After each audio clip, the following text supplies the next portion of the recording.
খেলার মাঠ থেকে ভাষার পাঠশালা, বিকেএসপি চীন সহযোগিতায় এক নতুন দিগন্ত। বাংলাদেশ ক্রীড়া শিক্ষা প্রতিষ্ঠান বিকেএসপি দীর্ঘদিন ধরে ক্রীড়া প্রতিভা তৈরির প্রধান কেন্দ্র এটি। কিন্তু এবার বিকেএসপি কেবল মাঠেই নয়, একেবারে নতুন এক জগতে প্রবেশ করছে ভাষা ও সংস্কৃতির শিক্ষায়।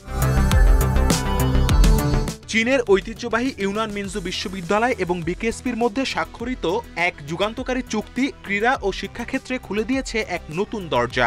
এই সহযোগিতার মাধ্যমে বিকেএসপির শিক্ষার্থীরা এখন পাচ্ছে এক অনন্য সুযোগ, সম্পূর্ণ বিনামূল্যে চাইনিজ ভাষা শেখার সুবর্ণ সুযোগ। এই চুক্তির গল্প শুরু হয়েছিল খেলাকে কেন্দ্র করেই। বিকেএসপি চীনের ইউনান মিনজু বিশ্ববিদ্যালয়ে গড়ে তুলেছে একটি বাংলাদেশ চীন ফ্রেন্ডশিপ ক্রিকেট সেন্টার এবং দিয়েছে প্রয়োজনীয় সরঞ্জাম সহায়তা। ইউনান মিনজু বিশ্ববিদ্যালয়েও বিকেএসপিতে স্থাপন করেছে তাইচি সেন্টার, যা ইতিমধ্যেই বিকেএসপির উশু বিভাগের প্রশিক্ষণ ও দক্ষতার মান বৃদ্ধি করেছে। এ যেন খেলাধুলার সীমানা ছাড়িয়ে এক আন্তর্জাতিক বন্ধুত্বের প্রতীক, যেখানে পারস্পরিক শ্রদ্ধা ও সহযোগিতাই প্রধান ভাষা।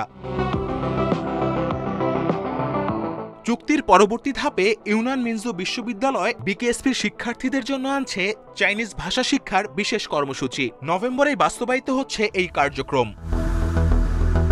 প্রতি ৩ মাস পর পর ইউনান মিনজু বিশ্ববিদ্যালয় থেকে ৪ জন প্রশিক্ষক বিকেএসপিতে আসবেন। তাদের যাতায়াত ও অন্যান্য খরচ বহন করবে চীনা বিশ্ববিদ্যালয়টি, আর বিকেএসপি দেখবে থাকার ও খাওয়ার ব্যবস্থা।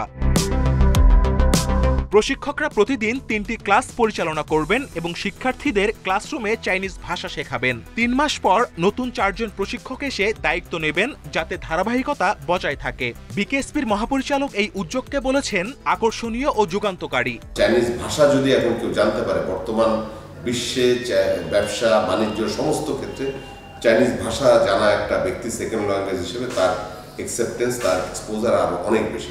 এটা একটা বিশাল বড় দিক, কারণ ওইখানে গিয়ে আমার স্টুডেন্ট যারা করে ওরা কিন্তু পড়াশোনা করছে চাইনিজ ভাষায়। একটা ক্লাস 12-এর পরে যাওয়ার আগে সে যদি 9, 10, 11, 12 4 বছর অলরেডি এখান থেকে ভাষা শিখে যেতে পারে, তো অবশ্যই যে কমিউনিকেট করা, পড়াশোনা করা সব কিছু তার জন্য ইজি হয়ে যাবে। বিকেএসপির আমার খেলোয়াড়রা চাইনিজ ভাষার মতো কোনো বিনা খরচে সেকেন্ড ল্যাঙ্গুয়েজ শিখে যাচ্ছে।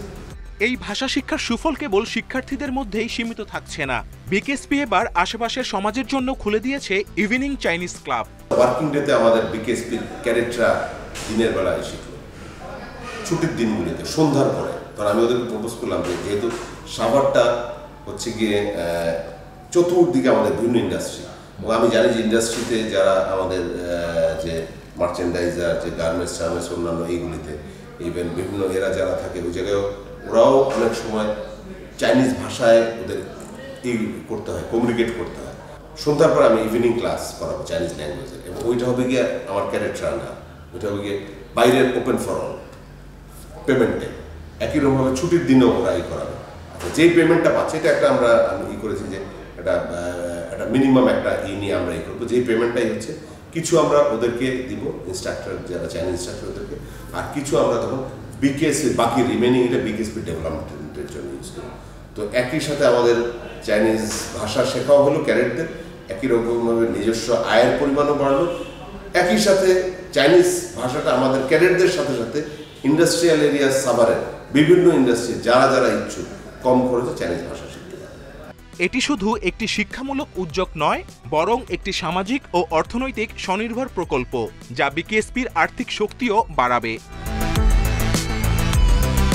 এই বিনিময় নিঃসন্দেহে বাংলাদেশ ও চীনের বন্ধুত্বের বন্ধনকে আরো দৃঢ় করবে। সবকিছু হচ্ছে গিয়ে তো রিলেশনের উপরে, এবং কিরকম ভাবে আসলে বন্ধুত্ব, একজন বন্ধু আর এক বন্ধুর হাতটা ধরে রাখে। তো আমি শিওর যে যদি আমরা এভাবে করে ধরে রাখতে পারি, তাহলে এটা কন্টিনিউ করবে আরো বহুদিন। আর যদি এটা depends on each other. Bangladeshi শিক্ষার্থীরা যেমন আন্তর্জাতিক ভাষায় দক্ষ হয়ে উঠবে, তেমনি চীনা প্রশিক্ষকরা জানাবে বাংলাদেশের সংস্কৃতি, আতিথেয়তা ও ক্রীড়া পরিবেশ।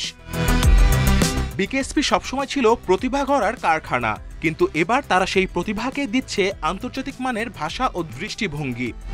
BKSP news.